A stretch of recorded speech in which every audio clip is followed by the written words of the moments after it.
Mr. Scott, I've made up my mind. I'm going to USA to pursue my career.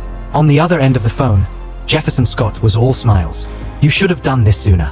With your talent, if you'd come earlier, you'd definitely be an internationally renowned photographer by now. Hendrix Gorman smiled politely. Thank you for the compliment, Mr. Scott. When are you planning to come? Hendrix thought for a moment before responding. Probably in about 2 weeks. I still have some things to wrap up here. All right. You know, Nicholas passed away early. Sabrina has been looking after you for all these years. She's been incredible to you. Now that you're planning to settle abroad, you should have a proper talk with her. After hanging up, Hendrix glanced over at the woman who was trying on her wedding dress in the distance and the man standing beside her with a smile. He couldn't help but give a bitter smile. Sabrina Reed had indeed taken great care of him. She had been attentive to every little detail and had always been there for him. In fact, Sabrina was an orphan.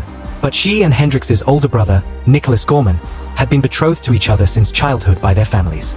So when her family had fallen on hard times, the Gorman family had taken her in. Unfortunately, Nicholas had passed away at a young age, and their engagement had never been fulfilled. All these years, it had been just Hendrix and Sabrina growing up together. Even the elders had joked, "Why are you two always sticking together? People might start thinking something's going on." Sabrina had asked, what would they think? They'd think you two are a couple. Sabrina had looked at Hendrix with that gentle smile on her lips just like now and replied, "Let them think whatever they want." Back then, Hendrix had felt a mix of confusion and surprise. But when he had looked into Sabrina's warm and loving eyes, his face had turned slightly red. People lived in moments. And that moment had become the happiest of his life. He had been waiting for Sabrina to confess to him so he could marry her in the grandest ceremony without hesitation. But as he waited, what he got was her eyes looking toward another man. Rowan Shepherd was her secretary. At the time, Sabrina had laid several resumes in front of Hendrix and said, "Hendrix, help me pick one." Hendrix had been hesitant. "I'm not good at this. You should let HR handle this." But Sabrina had insisted, "My secretary will probably be seeing you often in the future. Pick someone you like, so you'll feel more comfortable when you interact." Rowan had been the one Hendrix had picked out to be Sabrina's secretary. But what he hadn't expected was that he had actually chosen a romantic rival instead of a secretary. "Hendrix." Rowan excitedly called out to him from a distance. "Come help me pick. What do you think about this suit to match Bree's wedding dress?" "She can't decide. She says it's all fine, no matter what I try on." Hendrix sighed.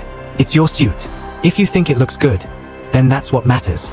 Rowan, ever so patient, said, "Hendrix, you know my background isn't great.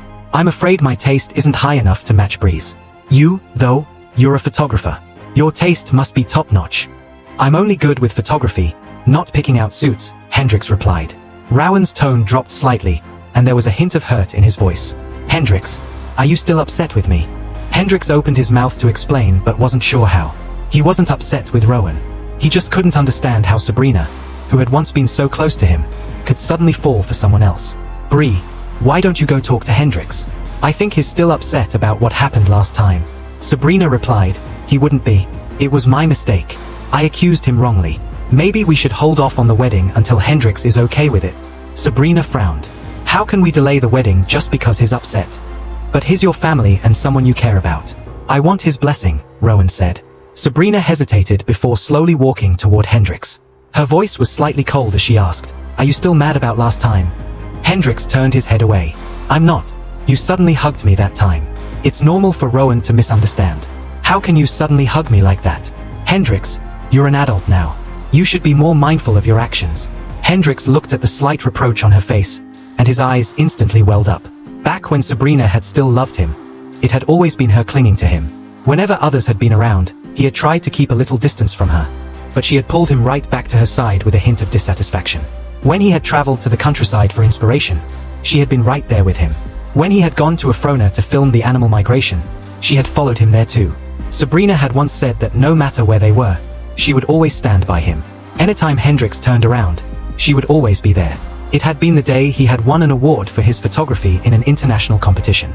He had instinctively hugged Sabrina, wanting to share the joy with her. But Rowan had barged in without knocking and had seen the whole thing. From that day on, Sabrina had become distant and cold, avoiding Hendrix at every turn. Hendrix took a deep breath before exhaling slowly. "Sorry, I was too excited at that time and caused Mr. Shepherd to misunderstand. I'll be more careful from now on. It won't happen again." Sabrina nodded slightly. "I'm glad you understand." He gave a quiet hum of acknowledgement and said, "You two continue. I'm not feeling well. I'll go first. As he turned to walk out of the bridal shop, his heart ached. Hendricks pulled out his phone and booked a flight. 2 weeks from now, he would board that plane and leave this place and Sabrina for good.